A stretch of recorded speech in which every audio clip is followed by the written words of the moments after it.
नमस्कार, मी लतिका। आज मी तुम्हाला टोमॅटो भजी बनवून दाखवणार आहे। त्यासाठी बघा एवढा आकाराचा टोमॅटो घेतलेला आणि ही देशी आहे आणि एकदम बघा सॉफ्ट आहे। असं पिकलेलं पाहिजे, असं म्हणजे कच्चं घेऊ नका। आणि ह्याला एकदम आपल्याला बारीक करून घ्यायचे, पण त्याच्या आतलं ह्याचं बी असतं भरपूर, तर बी काढून घ्यायचं। तर चॉपरला बघा मी बारीक करून घेतलेलं, एकदम लाल भडक आहे। तर हे काय करते, वाडग्यामध्ये मी काढून घेते। काढून घेतले मी बघा सगळं। त्यात टाकणारे आलं, लसूण आणि 2 हिरव्या मिरच्या पोपटी कलरच्या कुटून घेतलेल्या आहेत। अशा पद्धतीनं अर्धा इंच आलं आहे बरं का, आणि 4 पाकळ्या लसणाच्या, 2च हिरव्या मिरच्या फक्त घेतलेल्या आहेत। त्यात टाकायचं मोठ्या आकाराचा एक कांदा असा बारीक कापून घेतलेला आहे। थोडासा मोठा मोठा जरी कापला तरी ह्याला चालू शकते, पण बारीक कापून मी घेतलेला आहे। त्यात टाकणारे 10 ते 12 कढीपत्त्याची पानं तुकडे करून घेतलेले छोटे छोटे। त्यात टाकायचे आपल्याला छोटा अर्धा चमचा ओवा, तो पण काय करणार आहे, हातावर चोळून घेणार आहे आणि टाकून घेणार आहे। त्यात टाकायचे आपल्याला जिरं, छोटा अर्धा चमचा घेतलेला, त्याला पण आपल्याला चांगलं असं चोळून घ्यायचं। ना थोडंसं आबडधोबड करून जरी कुटून जरी घेतलं तरी पण चालू शकतो, त्याची चव छान येते बरं का अशा पद्धतीत। त्यात टाकणार आहे मी धणे, थोडेसे असे दरदरे आहेत, एकदम बारीक असे पावडर नाही आहे। 1.5 चमचा टाकलेले छोट्या आकाराचं आहे। त्यात टाकायचे आपल्याला थोडीशी एकदम हळद, त्यात टाकणार आहे थोडंसं एकदम हिंग पावडर, कोथिंबीर थोडीशी बघा, कवळी देठं पण घेतलेली आहेत, त्याची कधी पण असे कोथिंबीरची ना कवळी देठं पण घ्यायची। त्यात टाकायचे आपल्याला चवीप्रमाणे मीठ, 1.5 चमचा मी टाकलेलं आहे तांदळाचं पीठ, आणि सपाट वाटी चण्याच्या डाळीचं पीठ आहे। आता हे पहिलं चांगलं मिक्स करायचं बरं का। मिक्स करून फक्त घेतलेलं आहे, जरासुद्धा मी पाण्याचा वापर केला नाही। त्यात थोडंसं पाणी टाकायचं आणि आपल्याला ह्याला कालवून घ्यायचं आहे। मस्त असं बघा मी मिक्स केलेलं आहे, अशा पद्धतीत झालेलं आहे।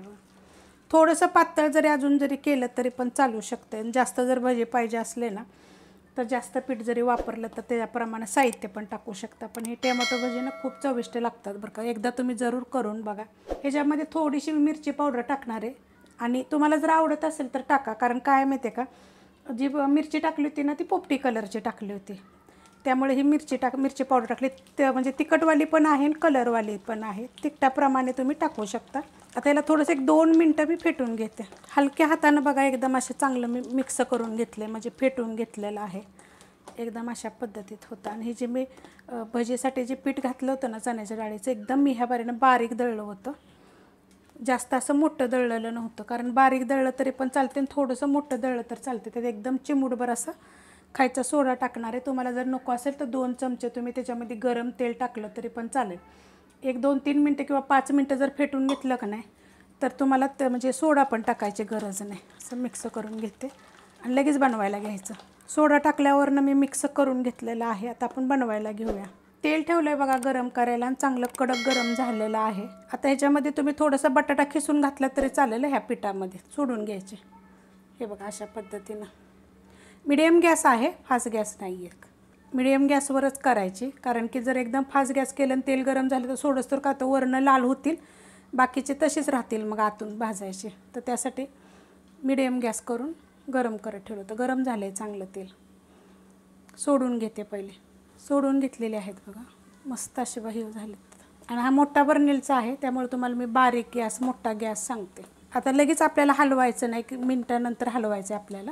2 मिनटं झालेले आहेत बघा, जरासुद्धा मी हलवलेलं नाही आहे, तर आपण हलवून घेऊया।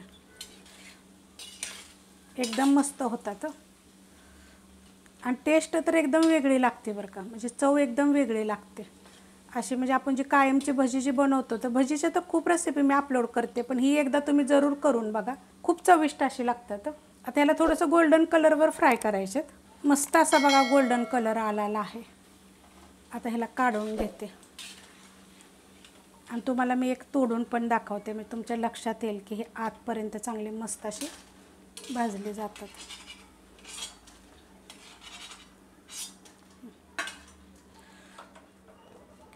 काय होतं, आता पावसाळा चालू झाला का नाही की असलं काहीतरी असावं ताटाला बघा, मस्त असं जाळीदार आतपर्यंत मस्त झालेलं आहे, एकदम मऊ असे, एकदम असे कडक असे होत नाहीत, वरनं कडक आणि आतून एकदम सॉफ्ट असे, खायला एकदम छान। आणि हे कसं माहिती आहे का, गरम गरमच खायचे, करून ठेवून 2 तास 3 तास असे नाही, तेलकट बिलकुल होत नाहीत, एकदम असे मस्त होतात, पण टेस्ट वेगळे होते।